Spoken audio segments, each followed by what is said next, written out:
रामकृष्ण हरी. अष्टवर्षे चतुर्वेदी, द्वादशे सर्वशास्त्रविद, षोडशे कृतवान भाष्यम, द्वाम त्रिशे मुनिरभ्यगात. श्रीमद आद्य शंकराचार्यांनी आपल्या वयाच्या 8व्या वर्षी 4ही वेदांचं अध्ययन पूर्ण केलं. आपल्या वयाच्या 12व्या वर्षी सर्व शास्त्रांचं ज्ञान प्राप्त केलं. 16व्या वर्षी सर्व प्रस्थानत्रयावर भाष्यरचना पूर्ण केली आणि पुढे भारतभर प्रचार यात्रा करून आपल्या उर्वरित 16 वर्षाच्या जीवनात अद्वैत सिद्धांताची भक्कम पायावर उभारणी करून आणि सर्व आचार पद्धतीचा समन्वय करीत नीतिधर्माची प्रतिष्ठापना केली. हिमालया एवढं उत्तुंग प्रचंड कार्य आपल्या वयाच्या अवघ्या 32व्या वर्षी पूर्ण करून आपली जीवनयात्रा केदारनाथाला जाऊन आचार्यांनी संपवली. वास्तविक एवढ्या अत्यल्प आयुष्यामध्ये विश्वविख्यात होणाऱ्या या भारतवर्षातील आचार्यांच्या पूर्वीचे श्री शुकाचार्य आणि त्यांच्यानंतरचे श्री ज्ञानोबाराय हे 2 प्रज्ञावंत विशेष आहेत. दोघेही आचार्यांपेक्षा कमी जीवन जगलेले, कमी आयुष्य लाभलेले, कमी काल या पृथ्वीतलावर राहिलेले.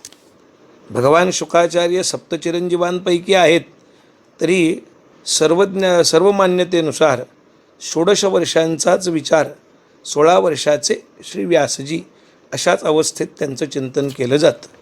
जसं सनकादिकांचं वय वर्ष 5 पंचहायन संयुत म्हणून आपण त्यांचं वर्णन करतो, तसं 16 कलात्मक असणारे शुकदेवजी असं चिंतन केलं जातं. आचार्य 32 वर्ष या भारतवर्षामध्ये राहिले. अर्थात हे सगळं कार्य एक अलौकिक ईश्वरी अवतार स्वरूपानं केलेलं कार्य म्हणून मानावं लागतं. कारण महात्म्यांचं जीवन, अजानसिद्ध असणाऱ्या महात्म्यांचं जीवन हे या स्वरूपाचं आहे. आचार्यांच्या परंपरांबाबत जेव्हा विचार आपण करतो तेव्हा विशेष करून एक नारायणापासून सुरू होणारी आणि एक सदाशिवापासून सुरू होणारी अशा 2 परंपरा आचार्यांच्या सांगितल्या जातात. आपण काल याचा विचार केला आहे. गुरुपरंपरा आणि श्रीगुरू यांना आपल्या या देशात अत्यंत महत्त्व आहे. गायन, वादन, नृत्य, शिल्प, अध्यात्म इत्यादी सर्व बाबतीत परंपरेला एक वेगळा सन्मान आहे.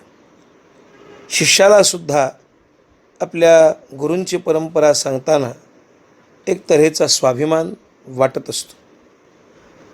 आध्यात्मिक क्षेत्रातसुद्धा आचार्यांच्या बाबतीत ही परंपरा भगवान नारायणापासून चालू होते आणि तत्संबंधी ओम नारायणं पद्मभवं वसिष्ठं शक्तिं च तत्पुत्र पराशरं च व्यासं शुकं गौडपदं महान्तं गोविंद योगींद्र मथास्य शिष्यं श्रीशंकराचार्य मथास्य पद्मपादं च हस्तामलकं च शिष्यं तं तोटकं वार्तिककारमन्यान् अस्मद्गुरून् संततमानतोस्मी हा श्लोक प्रसिद्ध आहे. अर्थात भगवान नारायणापासून ब्रह्मदेव, वसिष्ठ, शक्ती, पराशर, व्यास, शुक, गौडपाद, गोविंदपाद आणि शंकराचार्य अशी एक परंपरा सांगितली जाते. नारायण अर्थात भगवान श्रीनारायण, विष्णू, क्षीरसागरवासी यांच्या उश्वासातून वेद निर्माण झाले. ज्यांच्या उश्वासातून अपौरुषीय वेद निर्माण झाले, ज्यातून विश्वरचनेचं ज्ञान ब्रह्मदेवाला मिळालं. एक स्थिती आणि लय यांचं स्वरूप असणारे भगवान नारायण सांगितले गेलेत. ब्रह्मदेव भगवंताच्या नारायणाच्या नाभिकमलातून निर्माण झालेले ज्ञानोबारायांच्या भाषेत सृष्टीचा उपक्रम करण्याबाबत ज्यांना त्याचं ज्ञान नव्हतं असे एकले असणारे, त्यांना भगवंताने उपदेश केला, वेद दिले आणि वेदचिंतनानं, वाचनानं, पाठनानं त्यांनी सृष्टी उत्पत्तीचं ज्ञान मिळवण्याचा प्रयत्न केला. तेवढ्यानं भागलं नाही तेव्हा ओम या एकाक्षरी मंत्राचा जप भगवंताने करायला लावला. 12 वर्ष ब्रह्मदेवानं तप केलं, ब्रह्मदेवाची 12 वर्ष, आणि त्यातून प्राप्त झालेल्या ज्ञानानं त्यांनी सृष्टीची उत्पत्ती केली. हे भगवंताचे पहिले शिष्य. त्यांचे शिष्य पुढे वसिष्ठांचा उल्लेख येतो. वसिष्ठ हे मित्रावरुणांचे पुत्र आहेत. मित्रावरुणांना एका यज्ञप्रसंगी उर्वशीचं दर्शन झालं आणि त्यामुळे तिच्याविषयी निर्माण झालेल्या आकर्षणातून त्यांच्या रेताचे 2 भाग झाले आणि स्खलित झालेल्या त्या रेतातून एक वसिष्ठांचा आणि एक अगस्तींचा जन्म झाला. अगस्ती कुंभामधनं जन्माला आले. वसिष्ठ हे ब्रह्मदेवाचे मानसपुत्र म्हणूनही ओळखले गेलेत. त्यांची पत्नी अरुंधती जी अत्यंत पतिव्रता होती. वसिष्ठ हे या सूर्यवंशाचे आचार्यही कुलगुरूही सांगितले जातात. याच वसिष्ठांचं गाधिराज विश्वामित्रांबरोबर निर्माण झालेल्या वैराची कथाही प्रसन्न आहे. हे ब्रह्मर्षी म्हणून म्हणवले गेलेत. स्वतः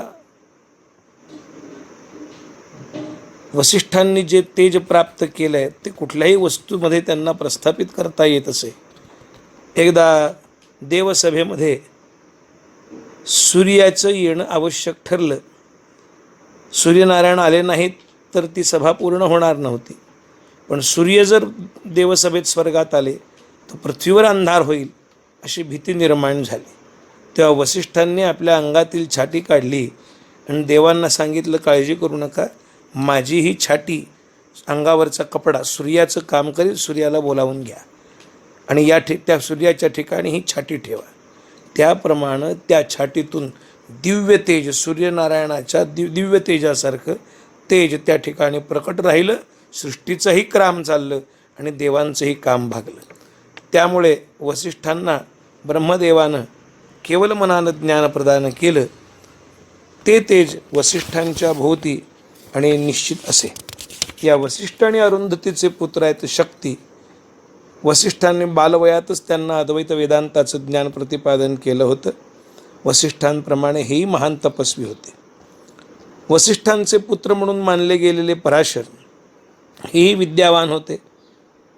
शक्ती ऋषींनी पराशरांना वसिष्ठांपासून प्राप्त झालेलं ज्ञान प्रदान केलं. काही ठिकाणी वसिष्ठांचे नातू शक्ती याचे हे पुत्र म्हणजे वसिष्ठांचे नातू आहेत, शक्तीचे पुत्र आहेत असंही पराशरांबद्दल सांगितलं जातं. पराशरांचे पुत्र भगवान वेदव्यास किंवा ज्यांना कृष्णद्वैपायन आपण म्हणतो. पराशर व सत्यवती अर्थात दाशार्ह राजाची कन्या जिला मत्स्यगंधा या नावानंही ओळखलं जातं, त्यांचे पुत्र म्हणजे भगवान वेदव्यास आहेत. भगवान वेदव्यासांनीच वेदांचे 4 विभाग केले आणि अध्ययनाकरता ऋग, यजु, साम आणि अथर्वण या 4ही वेदांना आपले पैल, सुमंतू, वैशंपायन आदी शिष्यांना ते विभाग वाटून दिलेत. यांना त्यामुळे वेदव्यास म्हणतात. यांनीच अद्वैत प्रतिपादन करणारी वेदसूक्त लिहिली ज्याला ब्रह्मसूत्र म्हणतात, ज्याच्यावर आचार्यांनी अद्वितीय असं शारीरभाष्य आणि सांगितलं आहे. जय नावाचा अर्थात महाभारत या नावानं ओळखला जाणारा इतिहास ग्रंथ, 18 पुराण, श्रीमद भागवत इत्यादी ग्रंथाचे रचयिते भगवान वेदव्यास होत. 7 चिरंजीवांपैकी ओळखले जाणारे भगवान वेदव्यास आहेत. पराशरांच्या कृपेनं अगदी लहान वयातच त्यांना सर्वज्ञता प्राप्त झालेली होती. या व्यासांचे पुत्र अरणिमंथनातनं प्रकट झालेले भगवान शुक आहेत, जे ब्रह्मचारी म्हणून ओळखले जातात, ज्यांनी महाराज परीक्षितींना श्रीमद भागवताचं दिव्य ज्ञान प्रतिपादन केलं. इथपर्यंत औरस परंपराही आहे आणि गुरुपरंपराही आहे.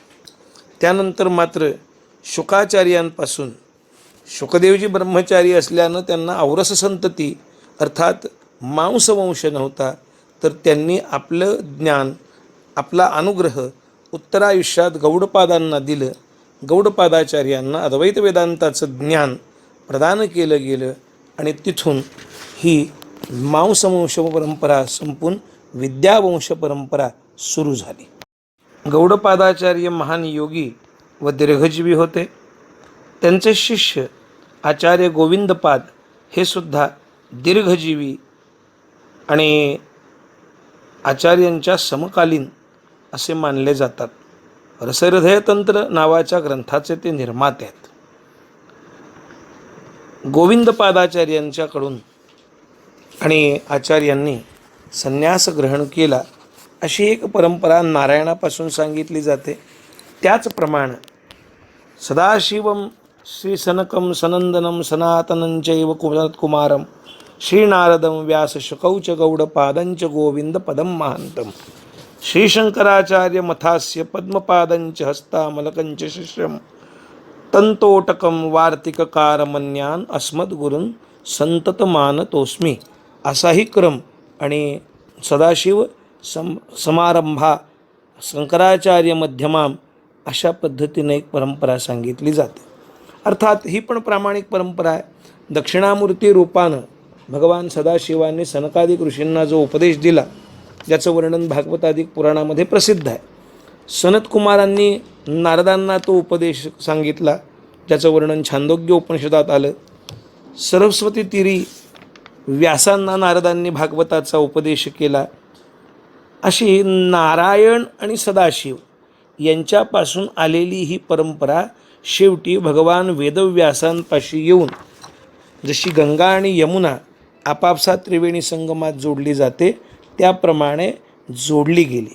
आणि म्हणून एका अर्थानं व्यासांना द्वैपायन या दोन्ही परंपरांना जोडणारे या अर्थानं आणि हे नामही अनुकूल आहे. सदाशिव परंपरा तशी स्पष्ट रूपानं संन्यासी परंपरा आहे. कारण भगवान सदाशिव दक्षिणामूर्ती हे निवृत्तीमार्गी आहेत आणि भगवान आचार्य श्रीमद शंकर हे सुद्धा भगवान शिवांशी अभिन्न असल्यामुळे आणि संन्यास धर्माचे निवृत्ती मार्गाचं आचरण करणार असल्यामुळं ते सुद्धा शंकरावतार किंवा सदाशिवावतार किंवा दक्षिणामूर्ती अवतार म्हणून मानले जातात. सनकादिक मुनीसुद्धा निवृत्तीपरायण होते, संन्यासी होते. नारदजीसुद्धा संन्यासी म्हणून सांगितलेत कारण नारद परिव्राजक उपनिषदामध्ये अथ कदाचित परिव्राजकाभरणो नारदः असं वर्णन नारदांचं केलेलं आहे. काही लोक नारदांना ब्रह्मचारी मानतात पण परिव्राजकाभरण हा या उपनिषद विशेषणानं ते सुद्धा संन्यासी ठरतात. त्याचप्रमाणे नारदांनी ज्यांना ज्यांना उपदेश केला ते हरियश्व शबलाश्व किंवा म्हणजे जे दक्षांचे पुत्र म्हणवले गेलेत ते सुद्धा पुढे जाऊन संन्यासाश्रमाचं आचरण करतात. निवृत्ती धर्माचं आचरण करणारे हे दक्षपुत्र आपल्याला प्रसिद्ध आहेत. त्यानंतर व्यासांनी भगवान शुकदेवांना शुकयोगींद्रांना आणि या ज्ञानाचा उपदेश केला. तेथून पुढे व्यासांपासून शुकदेवांकडे आणि शुकदेवांकडून हाच विचार गौडपादाचार्यांपर्यंत आला. गौडपाद हे उत्तरेकडील गौड प्रदेशाचे रहिवासी, पण पतंजली ऋषींची कीर्ती ऐकून हे चिदंबरला तामिळ प्रदेशात आले आणि तिथे भगवान पतंजली हे आपल्या 1000 शिष्यांना एकाच वेळेस शिकवत असत. एवढंच नाही तर शिष्यांना आश्चर्य वाटू नये म्हणून सर्व शिष्यांना त्यांनी सांगितलं होतं की मी या चिदंबराच्या 1000 खांबानं युक्त असणाऱ्या नटराज मंदिरात सर्वांना एका वेळेस शिकवत जाईल, पण हे शास्त्र शिकवताना मी पडद्याआड असेल. तुम्ही पडदा बाजूला करून पाहायचा प्रयत्न करायचा नाही आणि माझ्या परवानगीशिवाय कोणी हे सभागृह सोडायचं सुद्धा नाही. पतंजली शिकवत होते, विद्यार्थी ऐकत होते. गौडपाद हे त्या ठिकाणी त्यांचे शिष्य बनून त्या ठिकाणी आले. एके दिवशी पतंजली मुनी शिकवत असताना गौडपाद परवानगी न घेता तिथून बाहेर पडले. एका विद्यार्थ्यानं जिज्ञासेनं पडदा उचलून आत डोकावलं. पाहिलं तर 1000 फणांचे आदिशेष नाग, कारण पतंजली हे आदिशेषाचा अवतार मानले जातात, हे सांगताना दिसले. आदिशेष स्वतः सांगत होते महासर्पाच्या प्रत्येक शब्दामागे विषाचे फवारे बाहेर पडत आहेत असं दृश्य त्यावेळेस सर्वांना दिसलं आणि तिथे 999 असणारे जे शिष्य होते ते त्या ठिकाणी विषानं भस्मसात झाले. हे पाहून या परमकारुणिक पतंजली महर्षींना या सर्वांची दया आली आणि त्यांनी आदिशेषाचा अवतार टाकून पतंजली हा अवतार धारण केला असं चरित्रही चमत्कृतीपूर्ण असं सांगितलं जातं. याच पतंजलीचे शिष्य गौडपादाचार्य म्हणून सांगितले जातात. त्याचीही एक कथा आणि पुढे सांगितली गेली आहे.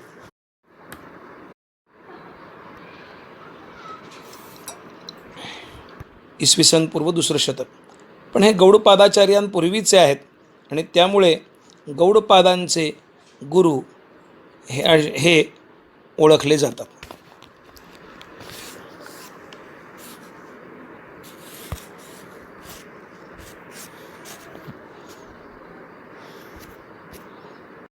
आदिशेषाचा अवतार असणाऱ्या महर्षी पतंजलींनी आपलं मूळ रूप धारण केलं आणि त्याच वेळेस बाहेर गेलेले गौडपाद समोर त्यांना दिसले. ज्या अर्थी इतर शिष्यांप्रमाणे हे जळून भस्मसात झाले नाहीत, त्या अर्थी ते घटनास्थळी नव्हते हे सिद्ध झालं. महर्षींची अवज्ञा होती आणि त्यामुळं गौडपादांना ब्रह्मराक्षसाची योनी प्राप्त झाली. गौडपादाचार्यांनी क्षमा मागितली. महर्षींनी दयाळी होऊन आणि जर गौडपादांनी आपली ही व्याकरण विद्या सत्शिष्याला दिली तर त्यांना त्यांचं मूळचं रूप प्राप्त होईल असा आशीर्वादही दिला. पुढे महर्षींच्या शापानं गौडपाद तिथून चिदंबरहून निघाले, उत्तरेत भ्रमण करायला लागले आणि उज्जैनीजवळ येऊन एका वटवृक्षावर राहायला लागले. वटवृक्षावर खालून जाणाऱ्या ब्राह्मणांना स्वतःच्या ब्राह्मणाचे रूप धारण करून पाणिनीच्या अष्टाध्यायीतील पकवाहा या अपवादात्मक सूत्राचं विशेषणाचं रूप विचारित असत. उत्तर देताना ते ब्राह्मण भुजचे भुक्त तसे पकचे पक्त असे सांगत असे आणि चुकीचं रूप सांगितल्यानं गौडपाद मग आपलं ब्रह्मराक्षसाचं रूप धारण करीत आणि ब्राह्मण समोरचा हा गर्भगळीत होऊन मूर्छा येऊन पडे. असं नेहमी व्हायचं. एके दिवशी एक ब्राह्मण बटू काश्मीरहून चिदंबरमला पतंजली ऋषींकडनं व्याकरण महाभाष्य शिकण्याकरता चालला होता. 20व्या योगायोगानं तो त्या वटवृक्षाखाली थांबला ज्या ठिकाणी गौडपाद ब्रह्मराक्षस रूपानं राहत होते. त्यांनी त्याला पकचे विशेषण विचारले आणि त्या बटूनं चटकन रूप सांगितलं. पक्व या ब्रह्मराक्षसाचं काम झालं आणि त्यांना योग्य शिष्य मिळाला. गौडपादांनी तू कुठे चालला म्हणून विचारलं. त्याने सांगितलं मी चिदंबरमला महाभाष्य व्याकरणावरचं शिकायला निघालो आहे. तेव्हा गौडपादांनी सर्व इतिहास सांगितला. बटूलाही आश्चर्य झालं. अर्ध्या वाटेतच त्याचं काम झालं होतं. पतंजलींचं हे व्याकरणशास्त्र गौडपादाचार्यांनी त्या बटूला सांगितलं आणि ते शापमुक्त झाले. म्हणून दक्षिण भारतातून गौडपादाचार्य उत्तरेला आले. याकरता त्यांना द्रविडाचार्य ही सुद्धा पदवी आहे. असो, हा जो बटू होता तो चंद्रशर्मा. व्याकरणशास्त्रामध्ये चंद्रशर्माचं नाव प्रसिद्ध आहे. कल्याणाच्या राजतरंगिणीमध्ये सुद्धा या नावाचा उल्लेख आलेला आहे. हेच चंद्रशर्मा पुढे संन्यास दीक्षा घेतल्यावर गोविंदयती या नावानं प्रसिद्ध झाले असं सांगितलं. आता गौडपादांनी या चंद्रशर्म्याला पतंजलींनी शिकवलेलं सर्व व्याकरणशास्त्र शिकवलं. हे त्यानं गवताच्या पानावर लिहून घेतलं होतं. आता 14 दिवस हे काम चाललं होतं. त्या काळात चंद्रवर्म्याला झोप लागलेली नव्हती. काम संपलं. शर्मा वटवृक्षापासून दूर गेला आणि हा सगळा जो पानांचा गठ्ठा आहे तो आपल्या उशाखाली घेऊन ते झोपले. गाढ झोपेत असताना एका बोकडानं या गवताच्या पानांचा काही भाग खाल्ला आणि जेव्हा चंद्रशर्मा जागे झाले तेव्हा त्यांच्या हे लक्षात आलं. हळहळ वाटली. राहिलेला भाग सुरक्षित ठेवावा म्हणून उज्जैनीला गेले. तिथे एका वैश्याच्या घरी जाऊन झोपले. 14 दिवसाच्या श्रमानं ते थकले होते. त्यांचं स्वरूप राजबिंड होतं. शरीरात काही त्राण उरलेलं नव्हतं. तिथे असणारी वैश्याची मुलगी तिनं त्यांची सेवा केली, आहार दिला. चंद्रशर्मा पूर्ववत सुदृढ तेजपुंज दिसायला लागले. त्यांनी आपला तृणपर्णावरचा भाष्याचा अभ्यास पूर्ण केला. बोकडानं जे भक्षण केलेलं होतं तोही भाग आठवला, तोही लिहून काढला आणि त्या काळामध्ये त्यांच्यावर एक धर्मसंकट आलं. त्या वैश्यकन्येनं आणि यांना मनोमन आपला पती मानलं. तेव्हा वैश्यानं त्याला अनुकूलता दाखवली. चंद्रशर्मा आश्चर्यचकित झाले. माझा जन्म अभ्यासाकरता आहे, लग्नाकरता नाही. वैश्यानं सांगितलं नाही, तू हिला वाचवलं आहेस, तुला हिच्याशी विवाह केलाच पाहिजे. एक पुत्र झाला की तू संन्यास घेऊ शकतोस. चंद्रशर्मा पेचात पडले. एकीकडे मन अभ्यासाकडे आणि संन्यासाकडे आणि दुसरीकडे धर्माचा धर्माज्ञेचा विचार आला, काय करावं कळेना. तेव्हा वैश्यानं तोडगा काढला आणि राजापुढे हा विचार नेऊ. धर्माध्यक्ष आणि राजा जसा सांगेल तसं आपण करूयात. चंद्रशर्म्यानं संमती दिली. दोघेही राजसभेत आले. चंद्रशर्म्याचं ते स्वरूप पाहिल्यानंतर राजाला वाटलं की आपली मुलगी यांना द्यावी, यांना जावई करावं आणि राजपदही यांच्या हवाली करावं. एकसुद्धा नको होती, दुसरीसुद्धा वाट्याला आली. प्रारब्ध कुठे नेले सांगता येत नाही. आणि राजानं नुसता निर्णयही दिला आणि सांगितलं, वैश्यकन्येबरोबर पाणीग्रहण करण्याअगोदर माझ्या मुलीबरोबर पण विवाह करा. आता पंचायत आली. एक मुलगी नाकारण्याच्या मनस्थित असणारे दोन कन्यांचा पती होण्याच्या कोंडीत सापडले गेले. काय करावं या विचारात असतानाच मंत्र्यालाही वाटलं त्या राज्याच्या की आपल्याही कन्येचा विवाह ह्याच तरुणाबरोबर करून घ्यावा, कारण नाहीतरी पुढे राज्याचा वारस हाच असणार आहे. तेव्हा आपली मुलगीसुद्धा योग्य ठिकाणी राहील. परिणामी ब्राह्मण, क्षत्रिय आणि वैश्य या तिन्ही कन्यांशी विवाह करावा लागला. पुढे कथा अशी आली आहे की त्यांना कालांतरानं एका क्षुद्र कन्येशीही विवाह करावा लागला. आणि परिणामी अर्थात त्या काळात बहुपत्निकत्वाचा विचार होता. त्यामुळं संन्यस्त वृत्तीच्या या योगींद्रांना भाग्यवशात 4ही वर्णाच्या स्त्रियांशी विवाह करावा लागला. चंद्रशर्म्यांना यांच्यापासून 4 पुत्र झाली आहेत वेगवेगळी. ब्राह्मण पत्नीपासून भर्तृहरी किंवा भर्तृप्रपंच, ज्यांना राज्यपद प्राप्त झालं. पुढे त्यांनी पत्नीचा व्यभिचार पाहिल्यानंतर राजपद सोडलं. आजही भर्तृहरींची गुंफा उज्जैनला दाखवतात. नीतिशतकाधिकांचा आणि कर्ता असणारे हेच भर्तृहरी आहेत. क्षत्रिय पत्नीपासून श्रीहर्ष विक्रमादित्य नावाचा आणि पुत्र झाला. याच हर्षानं आणि पुढे विक्रमशक स्थापन केल्याचा उल्लेख आपल्याला पाहायला मिळतो. वैश्य आणि शूद्र या स्त्रियांपासून या चंद्रशर्म्यांना भट्टी आणि वररुची हे 2 पुत्र झालेत. वररुची आणि भट्टी ह्या 2 पुत्रांपासूनही आणि व्याकरणाचा विचार आपल्याला पाहायला मिळतो. सांगायचं तात्पर्य, एवढं सर्व झाल्यानंतर 4ही पत्नींची संमती घेऊन आणि आपल्या गुरूंच्या गौडपादांच्या शोधार्थ चंद्राचार्य जे आहेत ते त्या ठिकाणून निघाले. बद्रिकाश्रमाला आले. गौडपादाचार्यांची भेट झाली आणि तिथे त्यांनी म्हणजे या चंद्रशर्म्यानं आणि संन्यास दीक्षा घेतली आणि पुढे त्यांचं नाव गोविंदयती या नावानं प्रसिद्ध झालं. हेच गोविंदयती आचार्यांचे आणि श्रीगुरू आहेत. 400 ते 500 वर्षाचं अंतर गोविंदयती आणि गौडपादांमध्ये होतं. पुढे गोविंदयती नर्मदा तटाकी ओंकारेश्वरजवळ त्या ठिकाणी राहिले. जे ओंकार मांधाता या नावानं बेट प्रसिद्ध आहे त्या ठिकाणी आणि कावेरी आणि नर्मदा यांच्या प्रवाहाच्या मध्ये असणाऱ्या या संगमस्थानावर गोविंदयती राहिलेत. आणि इथेच पुढे कालडीहून श्रीमद शंकर आचार्य हे या ठिकाणी संन्यास ग्रहण करण्याकरता आले अशी कथा पुढे येते.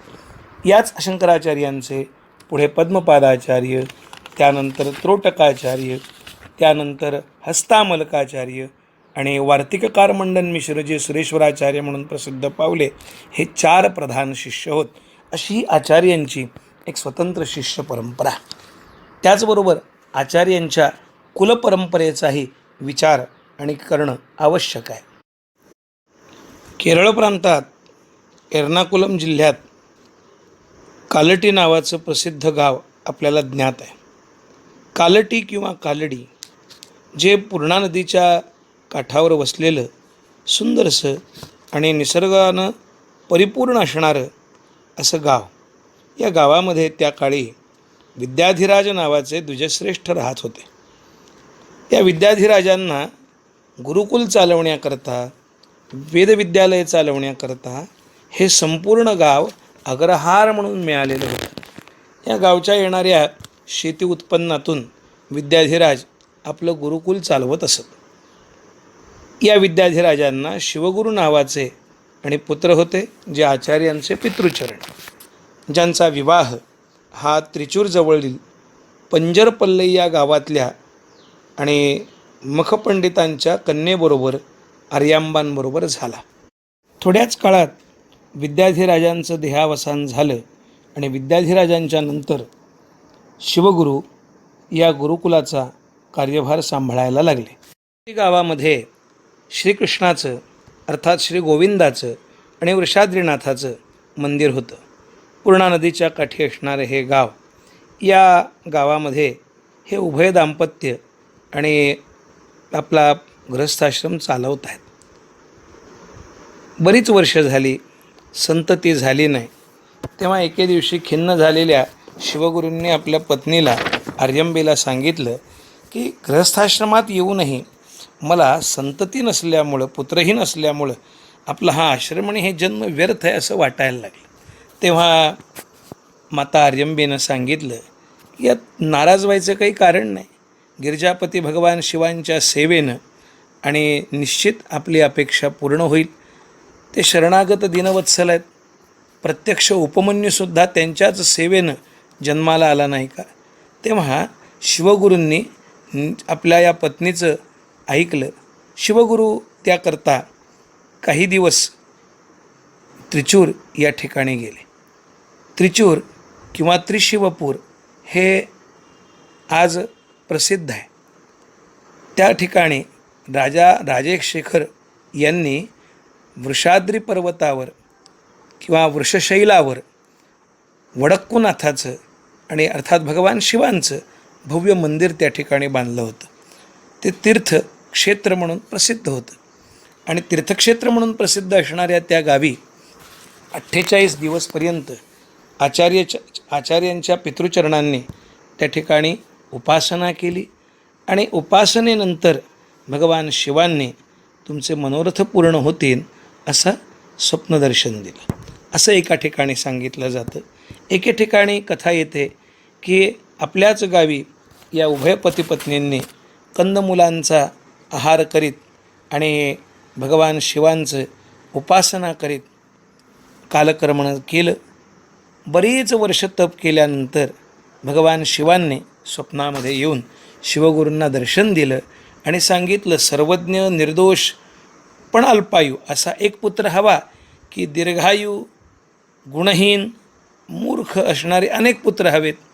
तेव्हा शिवगुरूंनी सांगितलं, सर्वज्ञम देहि मे सूनुम एकमेव जगत प्रभो इत्युक्त सतथेत्ताह स्वप्नात चासाव पासरत. तेव्हा स्वप्नामध्ये शिवगुरूंनी मागितलं, मला एकच पुत्र द्या पण तो सर्वज्ञ असला पाहिजे. आणि भगवान शिवाने त्यांना तथास्तु असं सांगितलं. स्वप्न निवृत्त झालं. स्वप्नवृत्तांत त्यांनी आपल्या पत्नीला आर्यंबेला ऐकवला आणि आर्यंबेलाही अर्थात आनंद झाला. पुढे असं वर्णन केलं आहे की ज्याप्रमाणे चंद्राला पाहून सागराला पौर्णिमेच्या दिवशी भरती येते, त्याप्रमाणे भगवान शिवांच्या या आशीर्वादानं उभयतांचं मन आनंदित झालं. दोघेही वृषाद्रीनाथाची पुढे नित्य सेवा, अभिषेक पूर्वीप्रमाणे करीत एक वेगळ्या आनंदामध्ये दोघं वावरत होते आणि आर्यंबा एका वेगळ्या आनंदाचा अनुभव घेत होत्या.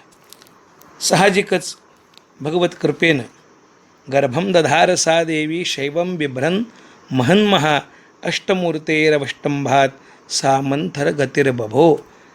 अष्टमूर्ती भगवान शिवांनी आणि स्वतः माता आर्यंबेच्या ठिकाणी प्रवेश केला.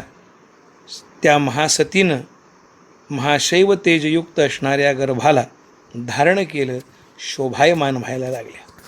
गर्भावस्थाकालीन दौहृद अशी अवस्था त्यांना प्राप्त झाली आणि अत्यंत त्या संतुष्ट अवस्थेत आपला कालक्रमण करायला लागल्या. यथावकाश आणि दिवस भरत आले. चंद्रकलेप्रमाणे हा गर्भ वर्धिष्णू होत होता.